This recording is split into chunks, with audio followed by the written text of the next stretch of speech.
Would it be worth? Would it be self-love? Would it be freedom? Would it be joy? Let me teach my body emotionally what a future could actually feel like before it happens. If you keep doing it over and over again, you're going to start making more of those chemicals, and it's going to become easier for you to do it. It's going to become familiar to you. And that's exactly what meditation is, to become familiar with an old self, to know thyself, become so conscious of that unconscious self that you don't go unconscious to that self. And how many times do we have to forget until we stop forgetting and start remembering? That's the moment of change. What thoughts do I want to fire and wire in my brain? Let me become familiar with those. What behaviors do I want to demonstrate? What would greatness do? What would love do?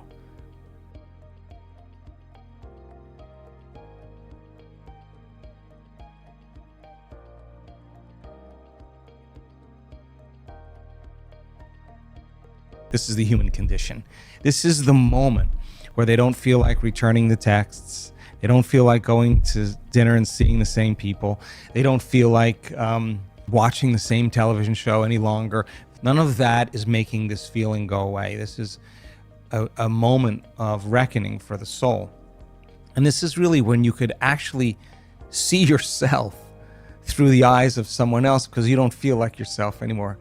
And that's the moment where people begin to change. They can see how they've been thinking. They can notice how they've been acting. They could pay attention or become aware of how they've been feeling for the last 20 years. I think many people have done this already in their life. I think everybody, at least once in their life, has done something great.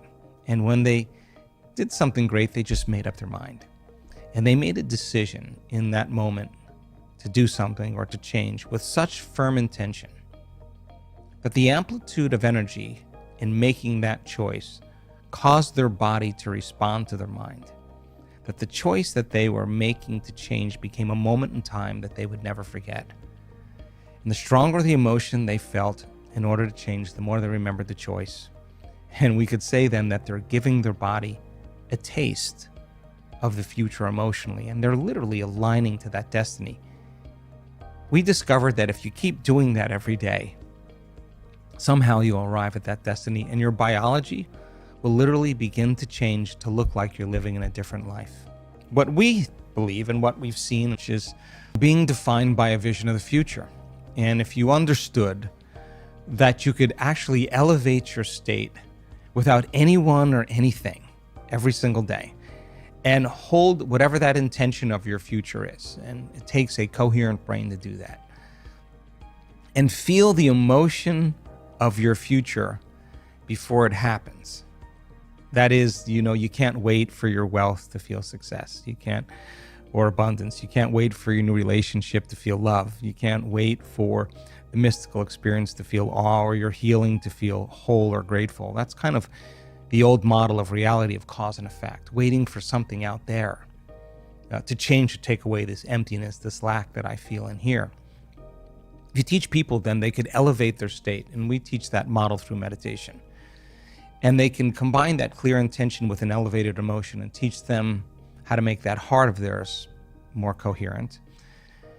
If they do that properly, then they'll live their life feeling like their future has already happened. Now, from that elevated state, instead of that self-limited state, they can become as conscious of that unconscious self as they could if they were at that limited state, and being defined by that vision of the future, getting up every day inspired by it, and not letting any person, any circumstance, anything in our life remove us from that vision. That would be a day well lived. So then, most people then, they have that vision of the future, but they give up on that vision because in order for them to arrive at that vision, they have to do something. They have to think differently. They have to act differently. They have to feel differently.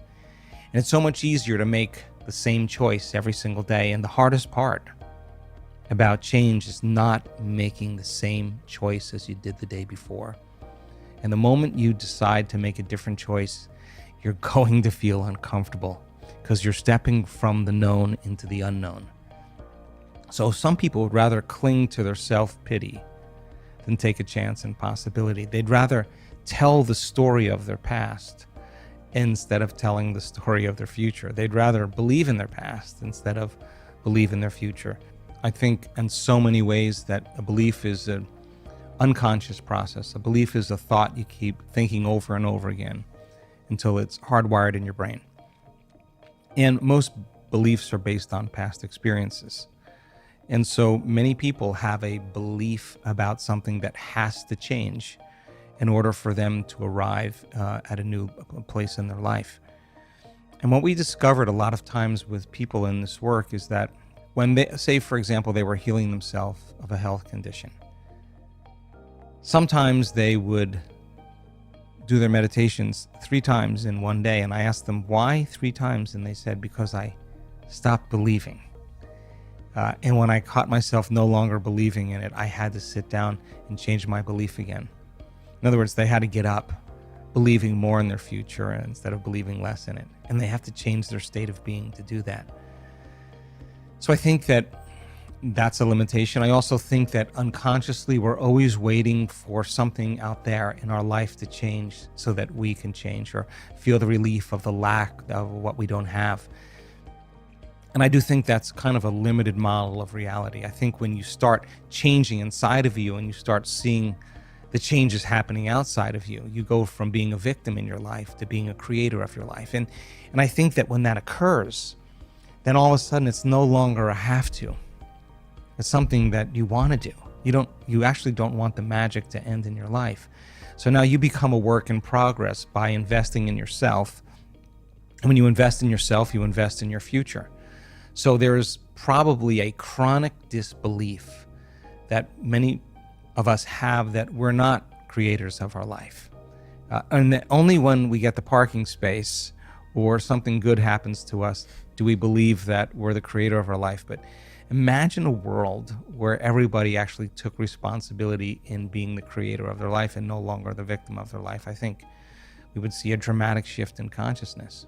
Maybe you're not creating. And the fact that you're not creating, you're left to the effects of your environment actually controlling you, controlling your feelings and thoughts.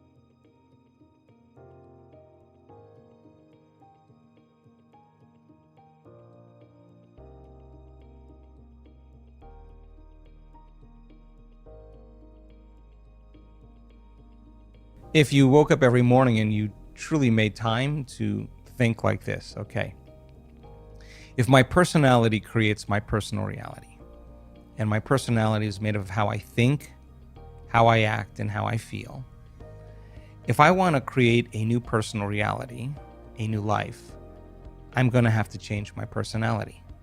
And most people try to create a new reality, a new personal reality as the same personality, and it doesn't work. We literally have to become someone else.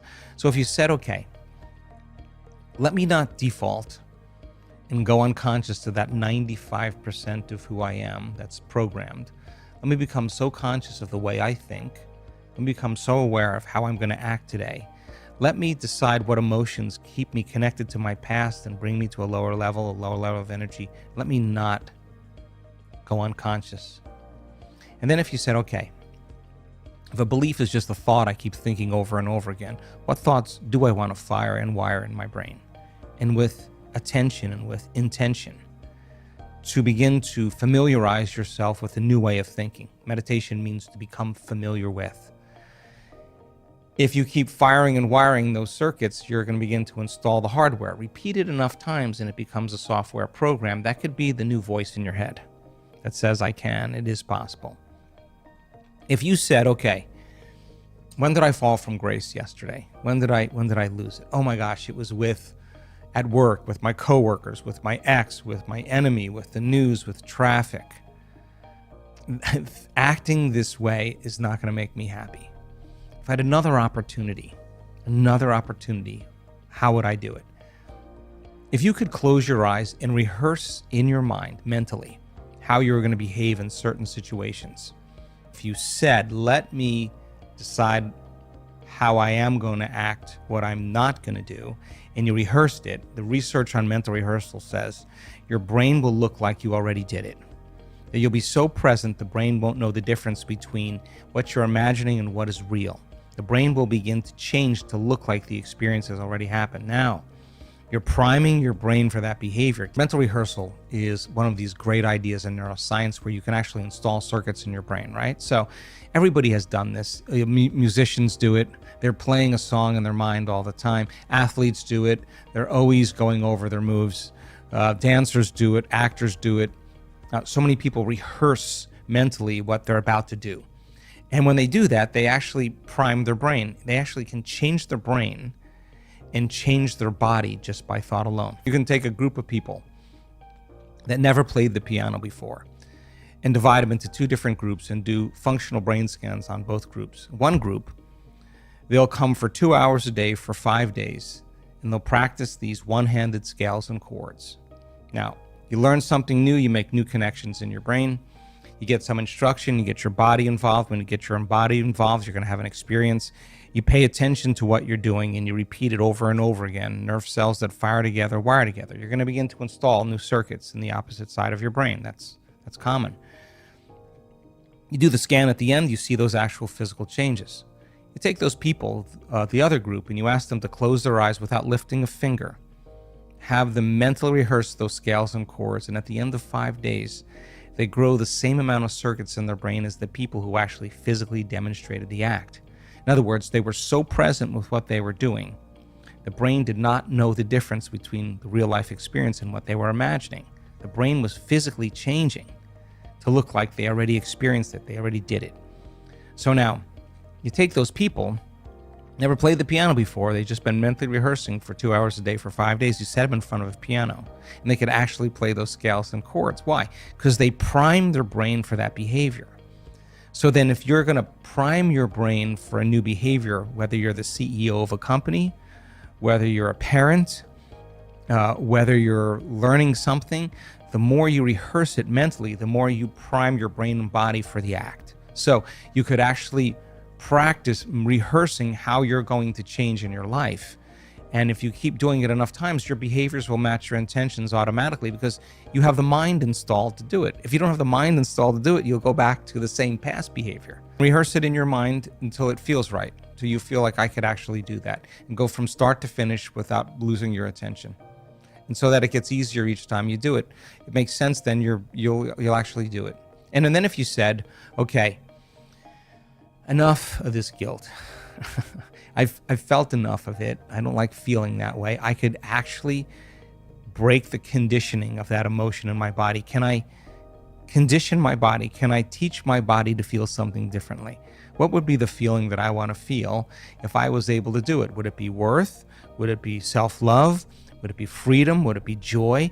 Let me teach my body emotionally what a future could actually feel like before it happens.